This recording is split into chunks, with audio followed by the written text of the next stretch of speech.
Halloween, we are having a DIY old-fashioned bar for our cocktail party. And I bought all of these little bottles to put your syrups in. So you can mix in that cinnamon or whatever. So I thought I would do a little review.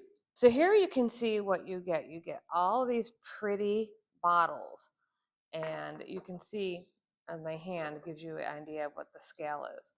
So my plan is to put a different flavored syrup in each one so that you can make your own old fashioned. Now these just go right in like that, and then you'll take the top off and pour it out, and hopefully it'll work well. And it also comes with 5 of those, 5 stoppers that go inside. These are also fluted with plastic, so they really stick well, and a funnel and something to clean the bottles with. All in all, I'm really happy with these. It's really high quality glass. It's really thick. The designs are beautiful, and all of these stoppers are very snug and they fit very well. So I think it's gonna make our party awesome.